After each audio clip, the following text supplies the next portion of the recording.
Jesus. Don't take it long. Don't take it long. Look, you got me laughing already. That's the way. That's the way. So we're with Michael Bennett, People with a Passion's guest today. He's got me laughing already. Didn't take you long. Thanks for coming up and taking a trip. You've had a pretty busy day today, mate. Yeah, it's been a good day. So you've been at the hospital doing a gig, and now you're here to talk about your past and your present and the future. Oh, past, present, and future. That's like this. I should use your head as a ball that I can see. No, I'm just. I actually do. People do touch my hair for luck in basketball, mate. Great. Excellent. Yeah, athletes come up. So you won't be the first one that's used it as some sort of tool, like soothsayer tool, I guess, or good luck charm. So let's talk about a little bit about your history. You've been doing comedy and entertainment for around 25, 26 years. Oh, man. Probably since you're a kid. Yeah, it's got to be. Yeah. Well, since I was 16 as a DJ, first started DJing, in the biggest roller skating rink in the Southern Hemisphere back in. Was the Upper Hutt in Wellington in New Zealand where I grew up. So doing that, and then a roller skating, and then so I was I was on the microphone back then, and sort of go, everybody go backwards, everybody go back, grab a partner, forward, speed skate, let's go. So doing all that sort of stuff, talking. You sound like you could do the barn dancers in the US, the way you described that. Everybody do-si-do, let's go now. That's it. I reckon you could, mate. I reckon you could. So you found yourself. What brought you to Australia, actually? Because you just mentioned New Zealand. Your partner's got the New Zealand twang there too. So I'm assuming you both, whether you met here or not, I don't know. But we met here. We met here online, buddy, in 2012. Oh, wasn't that? Yeah. It was amazing. It was really cool. Sounds RSVP. good. But that's another story. That's another podcast, actually. But, hey. So how'd you find yourself in Australia? What brought you I just got, New Zealand just got too small. I'm a cake and pastry chef by trade, and that was a 6-year apprenticeship, and I did that for 9 years, and then I drove trucks because I was in the army as well, as a territorial soldier while I was doing my apprenticeship, and I got all my truck licenses, and then I became a truck driver for Peter Baker Transport in Auckland, and then I had a motorbike as well, and so I wanted to see New Zealand, so I went three times around New Zealand on a motorbike. And just went, wow, this is a little bit small. I'll go to the next place, which is bigger, which is Australia. So was that the plan to actually drive and ride Australia? Is like you No. I sold my motor. I saw the place and thought I need to see something. Yeah, different. I just wanted to come over. To come over, and my uncle was up here and stuff. And so I came over, and that was amazing. And so where did your comedy start? I'm imagining you've been funny all your life. For some reason, I'm just picturing you being. Correct me if I'm wrong. Were you the class clown or one of them? Oh, yeah. Well, one of them. Yeah, I was the naughty class clown. I wasn't like everybody else at school, Craig. Yes. I was different. I was dyslexic at school. Okay, there you go. Yeah, and being dyslexic in the 70s, that just made homework a contact sport for my father. Yeah, you with me from the 70s? Yeah, I've got it. Like I only went to school to eat my peanut butter sandwiches, man. Right? Oh, yeah, nice. Calm down, Podsters. That was way before peanuts were put on the terrorist list. Okay. They are, aren't they now? Oh yeah, now you can take out a playground with a Snickers bar. It's true though. You think that's funny? You can wipe out a community if you wrap that in gluten, buddy. It's a changed world, my friend. I tell you what, it does not take you long to get going, does it? It's a changed world out there, mate. It's crazy. It's scary, isn't it? Like, man. The things we used to get away with when we were kids. Yeah. When you think about it, to what it is today, it's like everyone's just wrapped in cotton wool, isn't it? Oh man, when we got told, when we said cut it out or I'll belt you, we knew that we were going to get belted. Now they're going, hey, shut up, or I might belt you. No, you can't. You're not going to belt me. You can't belt me. It's just like you're not allowed. But back then when you got told I'm going to boot you in the ass, yep, you got to boot. You got to skip. I had teachers kicking me up the butt. I can tell you. Oh man, And look at us. We turned out all right. It probably is questionable looking at us. Carrying on. We turned out all right. Look at us. We're okay, are we? Yeah, that's it. So comedy as a profession for you, where was your first experience? Man, I didn't start until I was real late. 36, I didn't start till I was a comedian. I know, I've been doing it for 2 years. No, I'm turning 57 next month. I know. Have a look. It's great. But 22 years I've been doing it now, but I was in the Police Academy stunt show for 16 years at Movie World. Yeah, so what was your role there? Because I might have seen you. Yeah, I played Rodney, the guy in the crowd with the coloured shirt on. Yes, I do remember it. Yeah. He fell off the building, shot out of a cannon and all that sort of stuff. But I drove the cars and the motorbikes, and I was the bad guys on the roof, and so I played them all. And then towards the last end of the Police Academy show, when it finished in 2008, for about 5-6 years before that, I was the warm-up guy, Mad Mike. The guy that used to warm up the crowd before the show started with the feather and the whistle and the balloons and just doing crazy stuff. So that was half an hour entertaining 2,500 people 3 times a day without speaking. All right, so that was all miming, you know. Yeah, so I'm pretty sure I saw you in that show. That was great. I don't remember the face, but I remember the show. Yeah, it was so cool. Yeah, well, I remember the shirt actually. I remember the Rodney. The Rodney. Yeah, the character that they pull out of the crowd as though he's just the planted guest. That's it. Great. Yeah, that's good. So you had a lot of fun there, obviously. Oh, it was great, yeah. And in 2006, I got Best Street Performer Entertainer out of any theme park in the world by IAPA. You know, well, that's amazing. The Big E Award. So that was as Harpo Marx was my kind of role model for that without speaking. Frank Spencer was my best.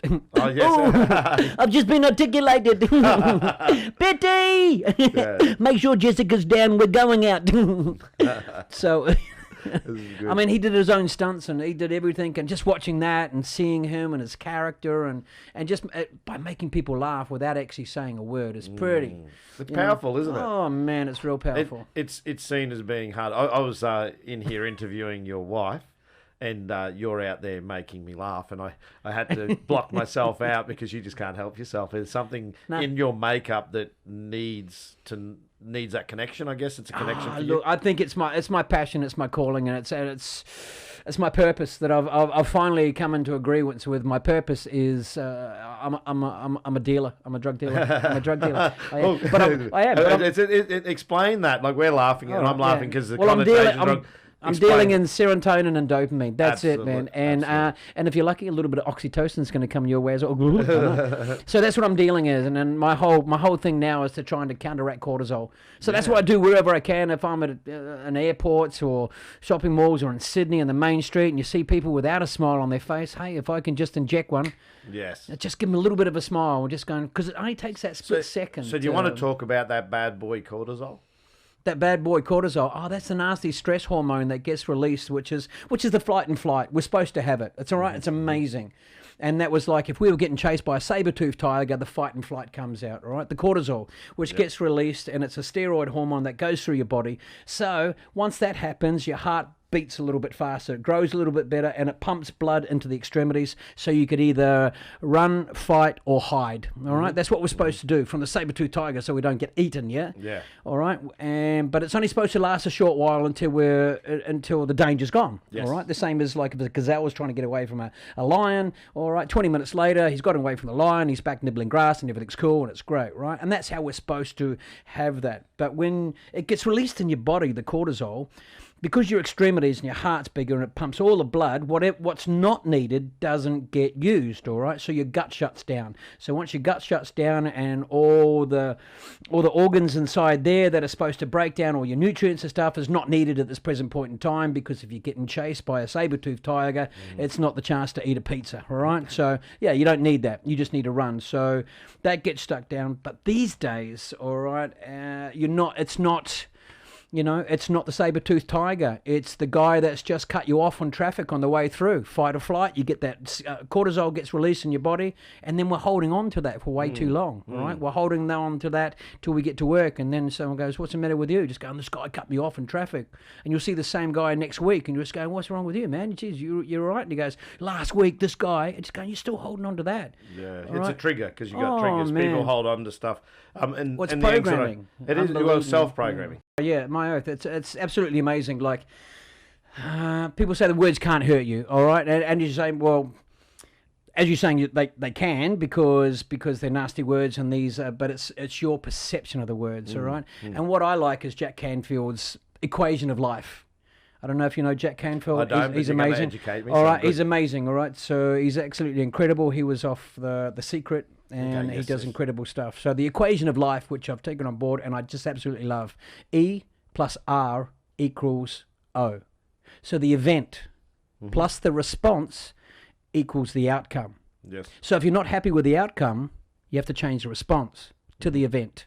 The event's always going to happen. Yes. All right. So, and then it's your response. So if you respond to that guy that's cut you off with a finger and yelling and cursing and getting yourself all hot under the collar and sweating and angry and mad, and then you punch the dashboard, or you hit his car or something like that, you do something stupid, the outcome is going to be you're going to be paying for the damages. You're going to there's an outcome that is like a lot more, oh my God, this is going to cost me in some way, whether it be mentally, physically, or personally. Yes.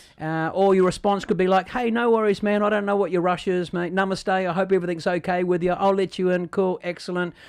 All right, you take a deep breath and cool, and you put a smile on your face, you send them love, and you've just sent yourself some serotonin, some dopamine. The outcome is going to be like, oh my goodness, and it's like you're the deer that's now got away from the tiger, and you're okay. You're okay.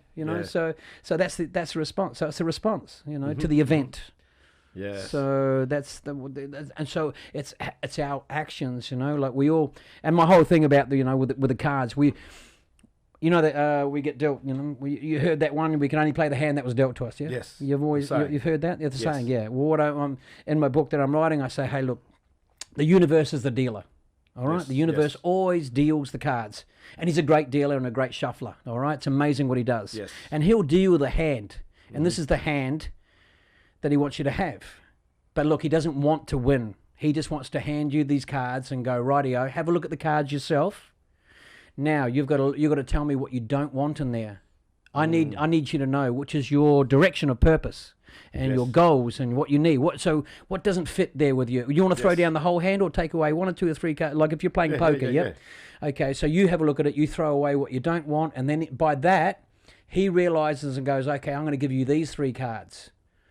And then you can go, oh man, okay. So he's trying to work on your energy and your positiveness of like looking and your direction, and he'll throw that down, and then hopefully it'll work out. But you can only play the hand that was dealt. So in life, and the same as poker, you've got to learn how to play the game. Yes. So in life, you must learn how to play the game. It's not the hand that you're dealt; it's learning how to play it.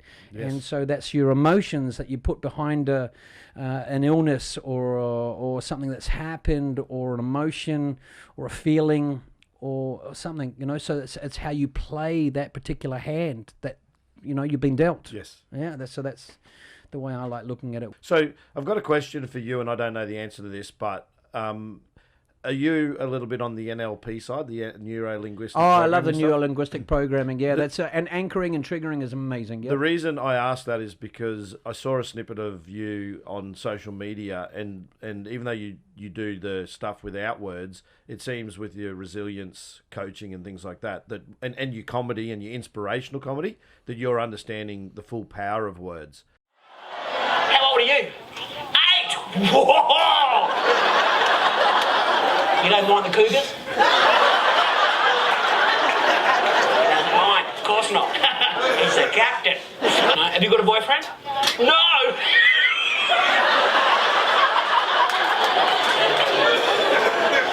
You're in luck, buddy, because not only am I a dream guard and a comedian, I'm also, check this out, I'm also the love doctor.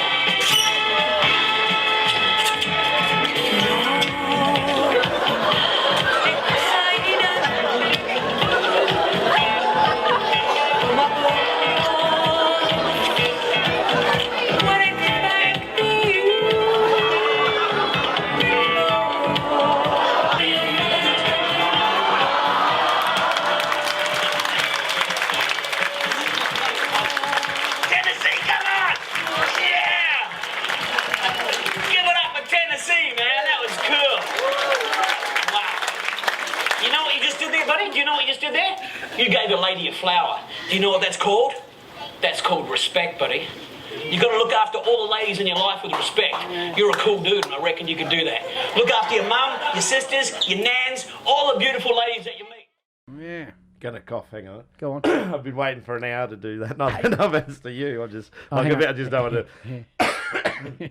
I've been waiting for this. Okay. It's like, well, you can cough, I can. Yeah, we go on one better than each other, are we? Yeah, that's it too. The smell's great there. Yeah, so I don't think I could match that, so I won't even go there. So and breathe. Yeah, that's got us. That talk about mindfulness. Gee, I know I'm alive after that. Look how much serotonin he's got now. His face is glowing. It's beautiful, isn't it? It is. It almost looks like a crystal ball, mate. So, now, I feel like I've got some show and tell that's going to be happening at some stage here. So you're not only a inspirational comedian, you're also a magician. So some magic happens in your show, apparently. Apparently, yeah. Our magic happens every day, but in our show, yeah. So we've used mediums, NLP. Yes. All right. So this is the Neuro Linguistic Programming. Neuro is the mind. Yes. All right. Linguistic is the words that we say, and P is the programming, which is the outcome that we want. Yes. All right. So we started using the mediums to get our message across, because especially when we talk to kids, or especially teenagers. You don't have any kids in? I don't, but I coach a lot of kids. All right, so you totally understand. When we talk to kids, we turn into Charlie Brown parents. Yes. So all they hear is in one ear, out the other. Yeah. Yeah. So they'll always forget what you say, but they'll never forget how you make them feel. Yes. So you've got to leave them with a feeling. So we try and leave them with a feeling, which then becomes, we say, remember that feeling, remember that message, anchor that feeling in, and you can bring yourself back to it at any time when you need, you're feeling a little bit, oh, that's right, you go, what did I say? Oh, and then boom, you've got the anchor, which is NLP, which is an anchoring, which is a trigger, which is amazing, So, So what have you got there for us? I've got all sorts of things, like I've got balloons, I've got cards, and I've got Joan inside here. Yeah, so bring Joan. Oh, you want to bring? Yeah. I've got two in here. I've got Joan and Walt. All right, so this is, as you can see, it's Joan. All right. Oh yes. What's the story behind the name on there? Oh, this is actually amazing. I did a comedy cruise it was only 2 weeks ago. I did a comedy cruise out of Sydney. Yes. But it was one that I had booked for about 6 months. That fantastic family that actually got us down to Wollongong to do a tour of resilience as the Dream Guards into 3 schools down there, which we did 3 parents presentations as well. It's absolutely amazing. And I did a comedy gig down there at Wollongong, the comedy thing, and we raised $1,200 for Kids Helpline. Okay. So it was a fantastic week down there. And this beautiful lady says, her name's Stephanie Malcolm, and her husband Rory are amazing.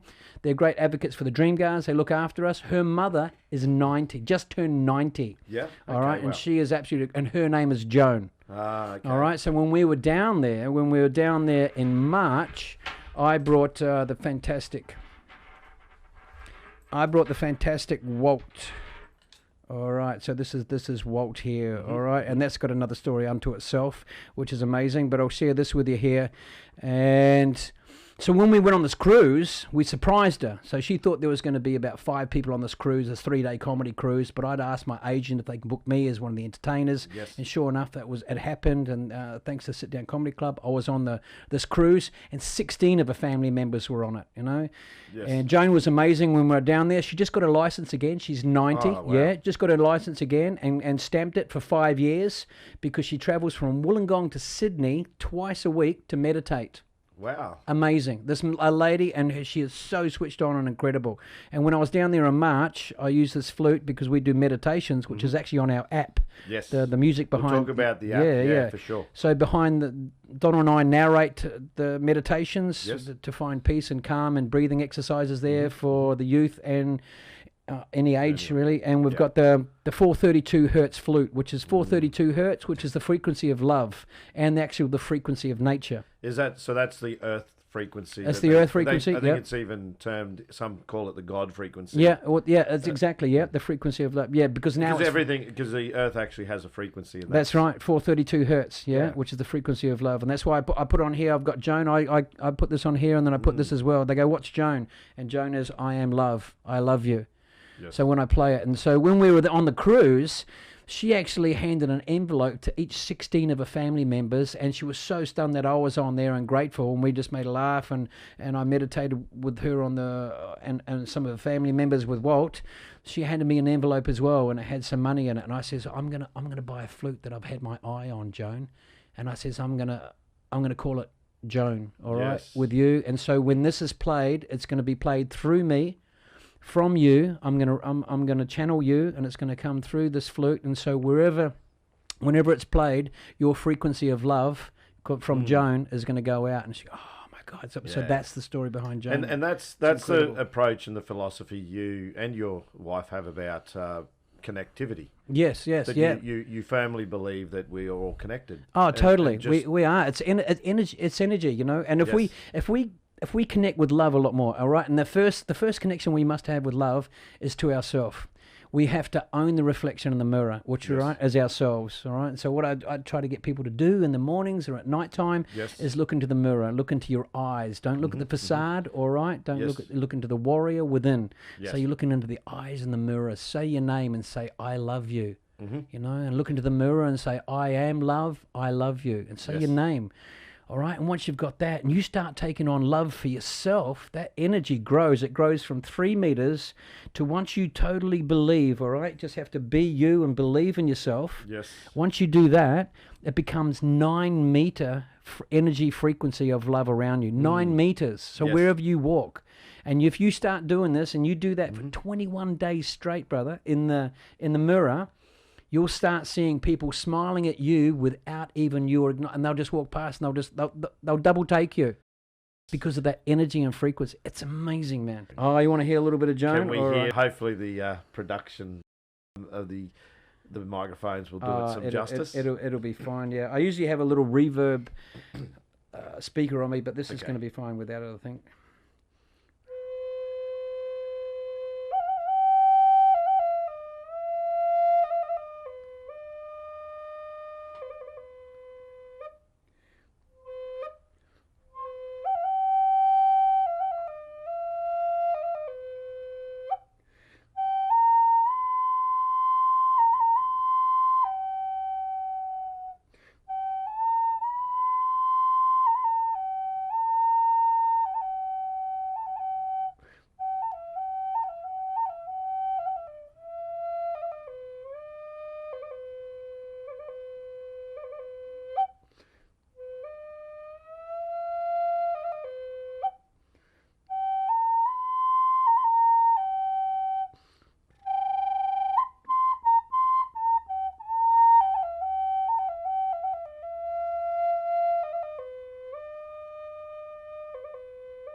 Yeah, I can see how that would bring people some peace and calm. I'm observing through the door. Donna Lee, perfect. It's beautiful, isn't it? In a great mode, listening to you play. So I can imagine that she's getting serenaded quite a bit around the house. She loves it. Yeah, I play it. This one's just a little bit deeper. Just a couple of seconds. Yeah, let's go.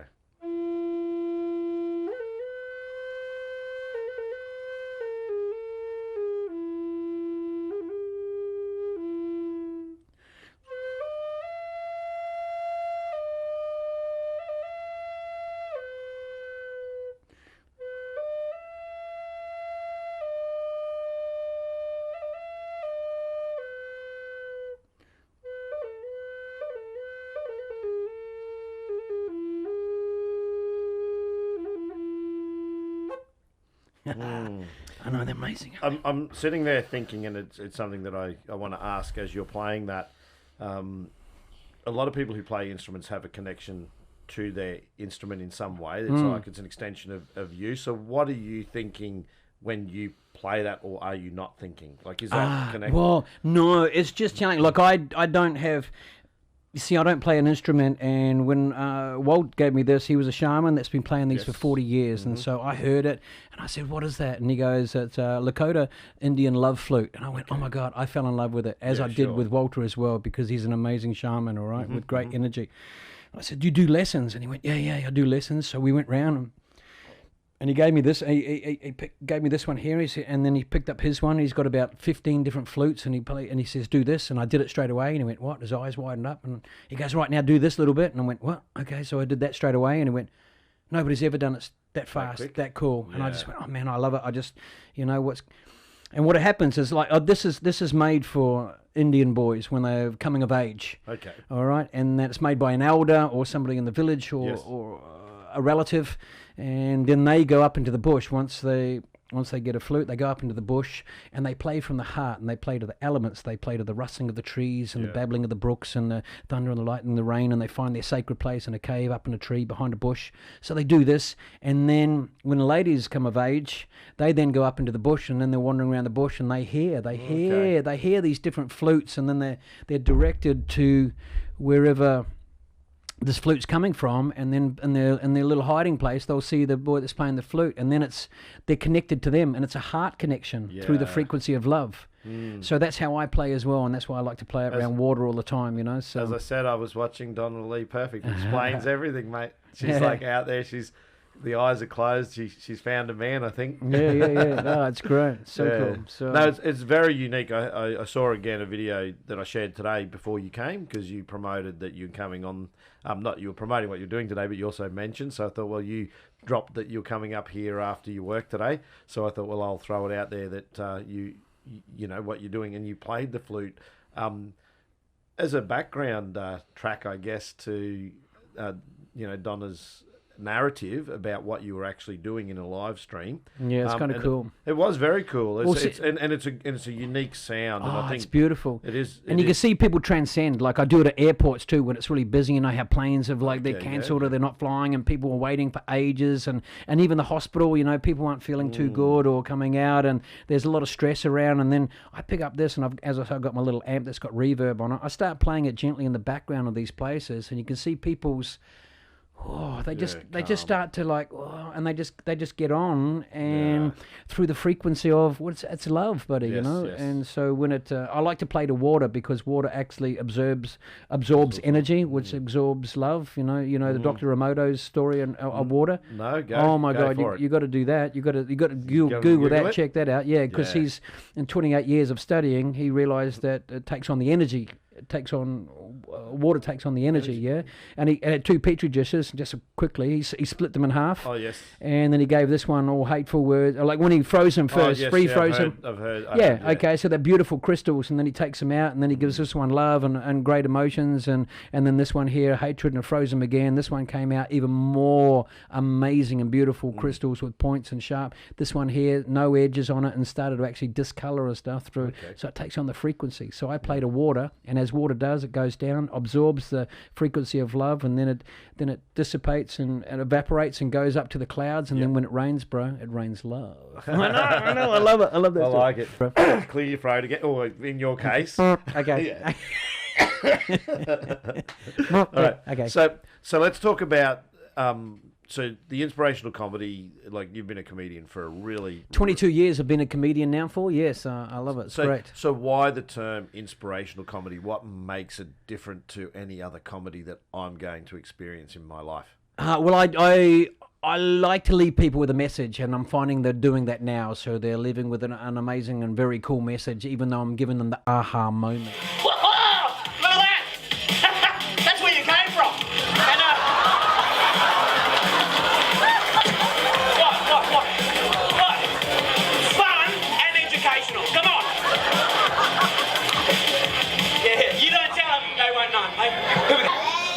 Small intestines! No,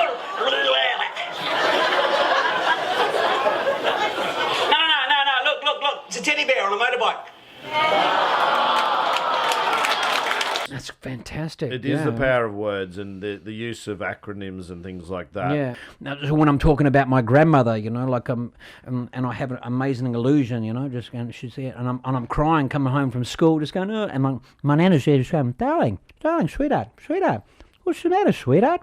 What's wrong? And my nana's amazing. She wears a hairnet, right, and always had an apron on, and she always smoked, but never took it out to ash. It just dropped wherever. And so the whole time I was staying with her, right, I never found a hair in my food, but it always tasted like ash. It was weird, right? Okay.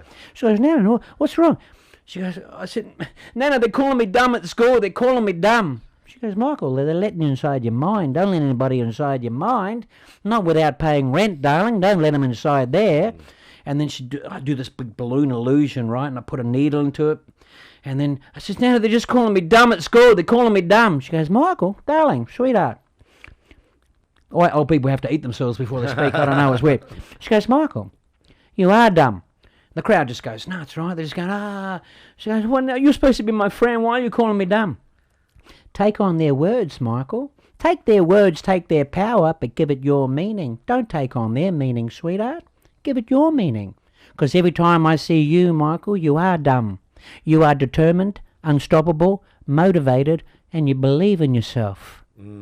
Wow. And so I'm doing all that with the character, and Nana's funny, and it just that goes on for about 5-7 minutes. It's the wow moment at the end. You know, and at the end it's just going to go, and people just go, oh, good on Nana. And I'm bent over and she's funny, and goes, hey, now, what's going on? You are dumb, Mike. And you know, so. But see, that's a universal there in the sense that we all can relate to a Nana. And, that's right, and that's what we would expect of wisdom. Yeah, that's right. Hitting the odds. Yeah, it's almost like a wise statement that here it is. You're supposed to support me. Yeah, and not knowing that the punchline is actually the support. Yeah, well, that's right. Yeah, you see, but I'm not degrading my Nana and I'm not bringing anybody down. And I don't bring anybody down anymore in any comedy. Yeah. So a lot of comedy can be that. It's easy to have a laugh at someone else's expense. Yeah, and that's what. A good percentage. There are clever comedians and intelligent humour, I would call it, doesn't involve belittling anyone or anything. Yeah, and except for thyself. Often the best comedians just have an inward focus and make themselves look dumb. Oh, I am dumb every day. They go, you're dumb. I said, yeah, I am. Yeah, and so after school, kids used to go, you're dumb. I go, yeah, I am. And I've had parents come up to me afterwards and just going, can you tell me what that means again? My son needs to hear this. And then they've brought their kids into the next show and they go, see, and now it just got a different meaning. So now that's the power of words. That's fantastic. Yeah, it's almost like it make you feel like a superhero. Oh, it is. We are totally superheroes. Yeah, you are to kids. That's how they view the people that go in and entertain. Oh yeah, and adults now. We're doing corporate as dream guards as well. Yes. We dress a little bit differently, but we're still dream guards for the corporate. Yes. Our whole entity is to make sure that people's dreams aren't stolen. They've got to unbelieve, all right? They've got to unbelieve the negative thought programming that's been put into them for the years, so they can redream and live their dreams. So that's the whole thing at the moment. So we're just trying to get that back and just give people's minds back to them, and just go and don't follow dogmatic conformity and live by somebody else's ideals of like who you should be. So how important is connecting with your audience at a child or a simple level? So here's the reason I'm asking the question is because I see a video again up on Facebook of you doing I believe it's a corporate where you've used your balloons and you've got all these adults up playing music, playing not real guitars but balloon instruments, air guitars, bro. The real air guitars. And I would imagine in a corporate environment that those people, their day is can be quite monotonous and they'd be in structures where they're not getting to do that. So how are you using? Because they really go back. You're taking them almost back to their childhood. Oh, and they have to be. They're just saying, go play, and here's the rules, and you put the most simple of rules in there that we're going to play some music, and I've made these guitars for you. Yeah. Now go be a rock band. Yeah, well, pretty much when we do turn them into rock stars, but.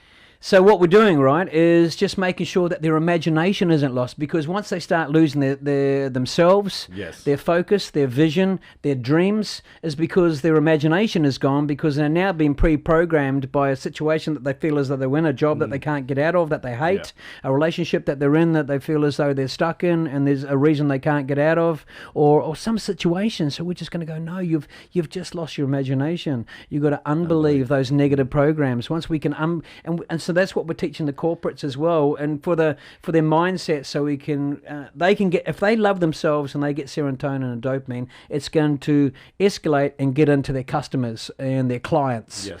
Because from that, even from a phone call, the person that's taking the phone calls can put on a smile first. Yes. Just by doing that, you can tell the difference by just going, hi, good morning. Yes. This is so-and-so here, and how are you? I'm thank you so much for your phone call. Just with a smile on your face, it's different. And you go, hi, it's just... Yeah, exactly. Wow. It does, and just doing that and the demonstration of it, and I've heard that before because I did a little bit of voiceover work years and years ago, and that was the first thing we were told to do is smile. The moment, even if it's a forced smile, it changes the way you sound to someone. So, and the way it's received is actually where the change happens again, because they hear the smile. So you can hear a smile. Yeah. Or the biggest tip that Don and I can give, like if this is a takeaway that anybody can take on board and change themselves in a split second, all right? It's only this, and you can try it here with me if you like, but I mean, we say a lion doesn't lose sleep over the opinions of sheep, yeah? So you got to be the lion, all right? Yes. And so what I say is a lion in the Serengeti, what does he do, right? He looks out for his wife and his cubs, and he's looking out, and he's standing pretty proud, all right? I say we've got wings. All of us have wings, and I'm Archangel Michael, got massive wings. But our wings only open when we pull our shoulders back, all right? All we have to do is pull our shoulders back a little bit and lift your chin up a fraction. That just shows yourself to be protected and powerful and less likely to be picked on or bullied or abused by anybody because you're showing yourself to be confident.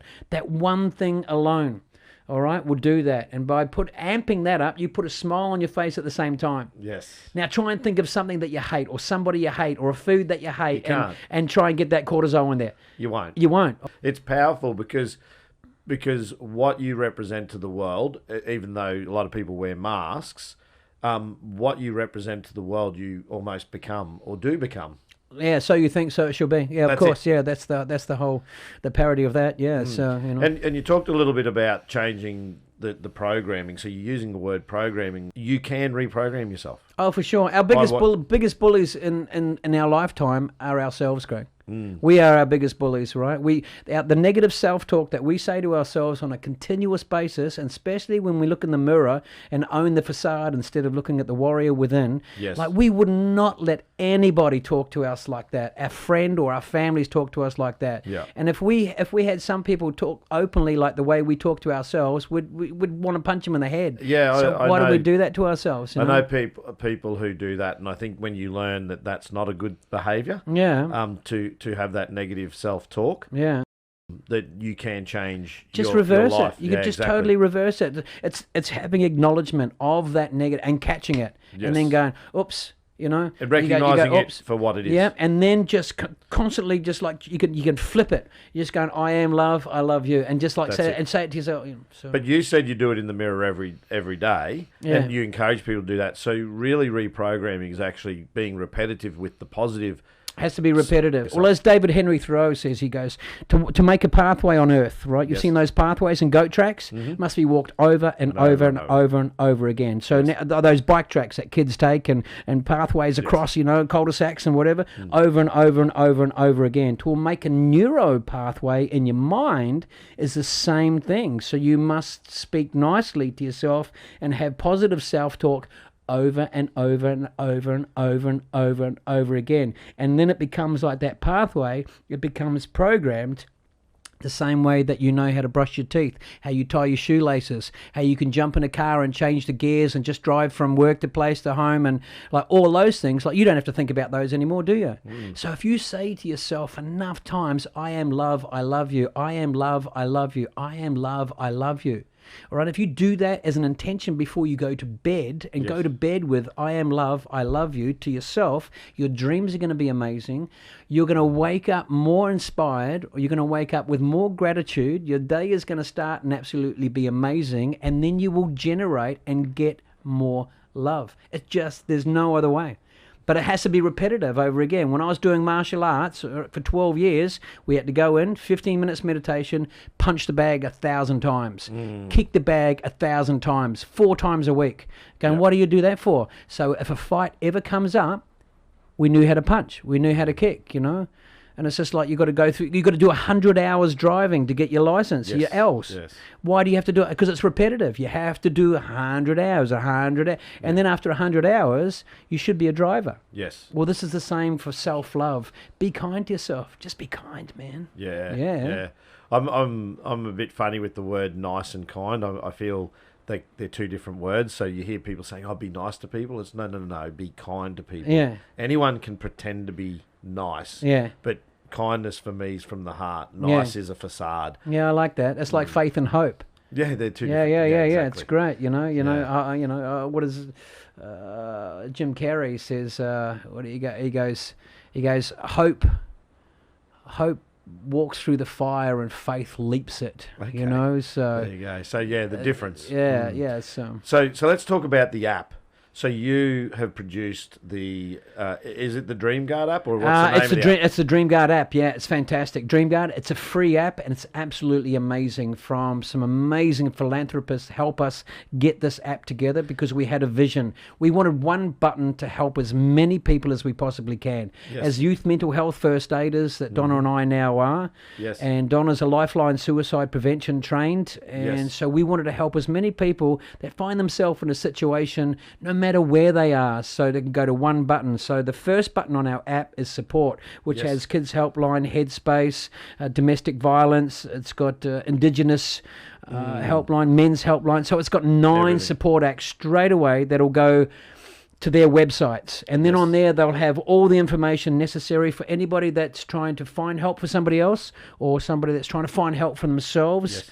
So you've got all the knowledge there in one press of a button, and then you move to the next button, which is fun. So you'll go to our website, which is the DreamGuard's YouTube channel, and so there's heaps of fun stuff. There's balloon tutorials, there's me doing comedy, and there's us doing our show, our DreamGuard show. Yes. And then we go to our mindfulness and meditation channel, which has all these beautiful meditations narrated by Donna and I, with a 432 love hertz flute behind it, and it's just amazing. And then underneath that, right, there's all these Joe Dispenza, Greg Braden, Bruce Lipton, and the water, and Dr. Remoto. So all these interesting things for the mind and the brain. So because knowledge is power, and as Joe Dispenza says now, it's not knowing anymore, it's knowing how, and it's actually putting it to practice. Thought, action, manifestation. Thought, action, manifestation. People they've got the thought, they want the manifestation, but they're forgetting the action. A thought without action is just a nice idea, right?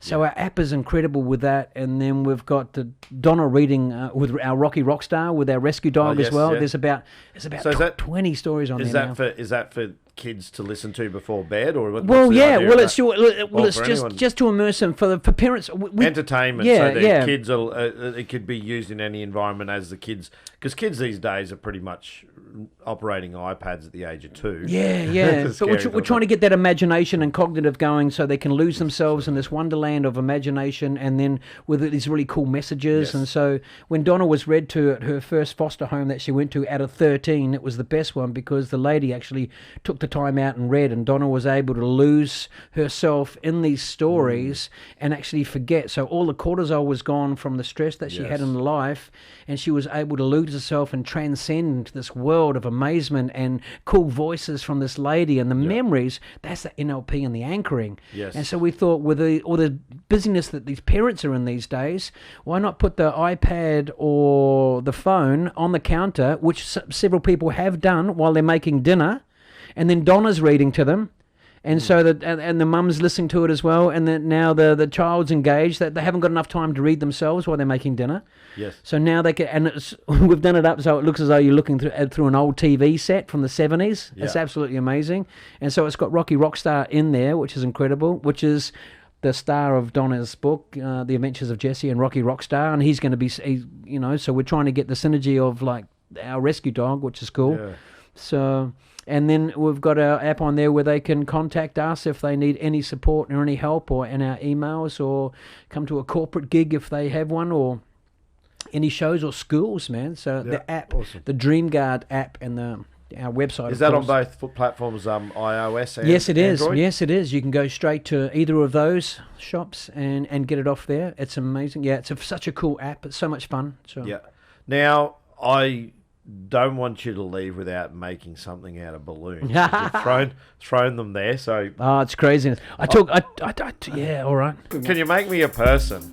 People with a passion. Let's go. DreamGuard's at work.